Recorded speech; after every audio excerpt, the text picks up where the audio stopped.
Assalamualaikum warahmatullahi wabarakatuh. Kami dari kelompok 5 akan membuat video tutorial proses pembuatan minyak kelapa.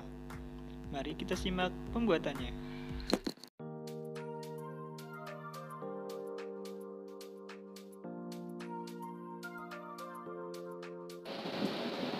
Dalam pembuatan minyak kelapa dibutuhkan 10 butir kelapa untuk menghasilkan 1 liter minyak kelapa. Kami masih menggunakan alat-alat manual atau alat tradisional dalam mengupas kelapa. Setelah kelapa dikupas, kelapa dipisahkan dari cangkang kelapanya dengan menggunakan golok dan pisau.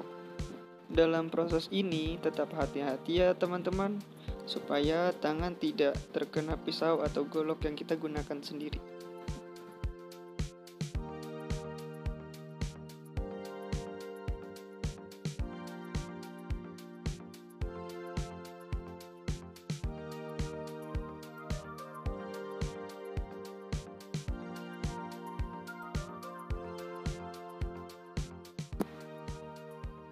Setelah kelapa dikupas dan dilepaskan dari cangkangnya, cuci kelapa dengan menggunakan air yang bersih. Setelah itu dibilas.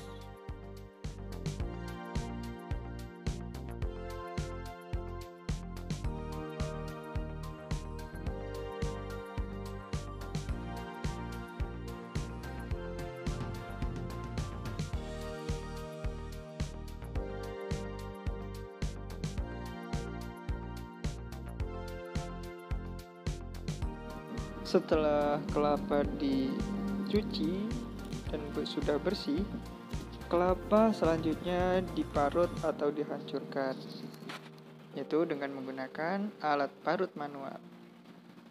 Jika teman-teman ada mesin untuk menggilingnya, lebih baik menggunakan gilingan ya teman-teman, karena pemarutan ini membutuhkan waktu yang cukup lama. Dilansir dari Healthline, minyak kelapa adalah pilihan yang sehat untuk menggoreng. Ini karena kandungan lemak jenuh yang membuatnya stabil dan kualitasnya tidak berubah selama proses menggoreng. Lebih dari 90% asam lemak dalam minyak kelapa jenuh membuatnya tahan terhadap panas. Ini membuat minyak kelapa menjadi pilihan yang baik untuk menggoreng. Penelitian telah menunjukkan bahwa seketika minyak kelapa dipanaskan, bahkan setelah 8 jam penggorengan terus-menerus pada suhu 180 derajat Celcius, kualitasnya masih dapat diterima. Setelah proses pemarutan selesai, kemudian kelapa diperas dengan menggunakan tangan. Jangan lupa ya dengan menggunakan sarung tangan agar tetap higienis. Dan penyaringan sebelum pemasakan dilakukan agar tidak ada kelapa yang ikut tercampur ke dalam santan tersebut. Pada minyak kelapa lebih banyak mengandung lemak jenuh. Jadi, minyak kelapa lebih stabil saat berada di suhu tinggi dan tidak mudah teroksidasi dibanding minyak kelapa sawit. Sebagai hasilnya, minyak kelapa tidak mudah rusak dan menghitam ketika dipakai menggoreng. Namun, tingginya kandungan lemak jenuh pada minyak kelapa ini jugalah yang menyebabkan resiko penumpukan lemak dalam tubuh jika dikonsumsi berlebihan. Di sisi lain, para ahli tidak sepakat tentang manfaat dan kerugian menggunakan lemak jenuh. American Heart Association menyebutkan untuk membatasi asupan lemak jenuh dari 5 hingga 6% dari total kalori. Namun, berbagai penelitian menyimpulkan bahwa lemak jenuh mungkin tidak meningkatkan risiko penyakit jantung karena kandungan lemak jenuhnya yang tinggi.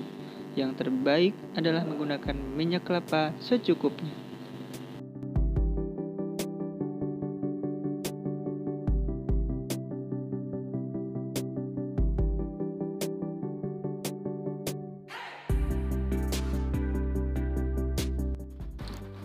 Setelah kelapa diperas, kemudian santannya dimasak dengan menggunakan tungku. Tujuan dalam penggunaan tungku dalam produksi ini yaitu dengan menekan kos produksi. Karena dalam pemasakan santan kelapa ini hingga menjadi minyak membutuhkan waktu yang lama.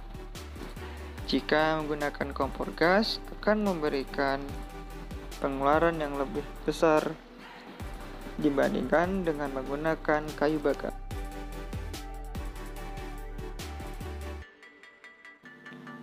Pemasakan santan hingga menjadi minyak membutuhkan waktu 1,5 jam hingga 2 jam sampai akhirnya santan mengering dan menjadi minyak.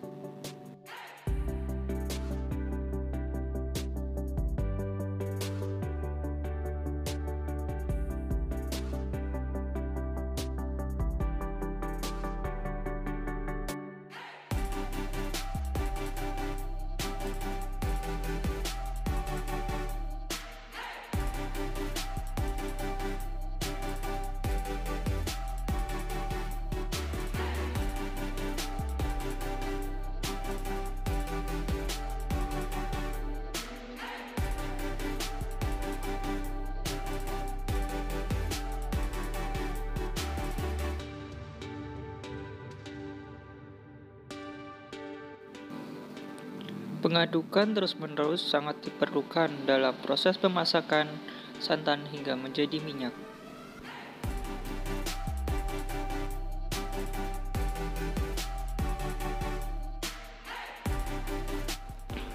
Minyak kelapa merupakan salah satu alternatif pengganti di mana saat ini terjadi kelangkaan kepada minyak kelapa sawit.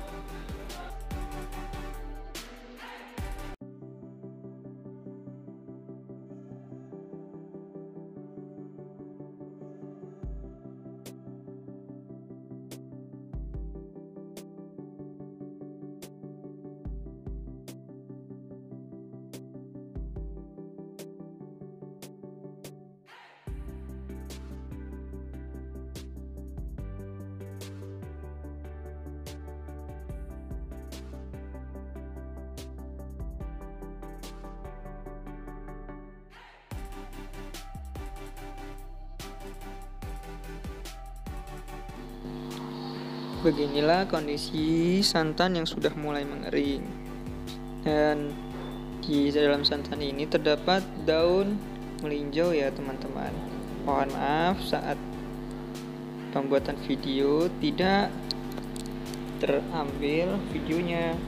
Nah, setelah kering, kemudian santan yang sudah mengering tersebut disaring dan minyak dan ampasnya dipisahkan.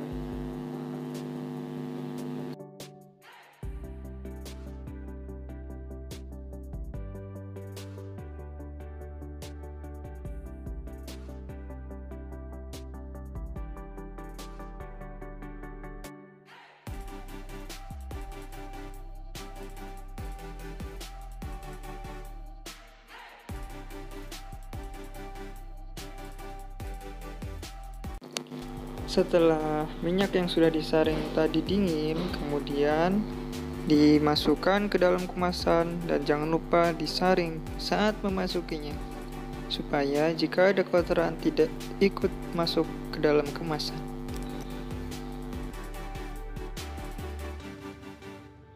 Dan beginilah hasilnya jika sudah dikemas dan siap dipasarkan. Oke. Terima kasih sudah menonton video kami. Assalamualaikum warahmatullahi wabarakatuh.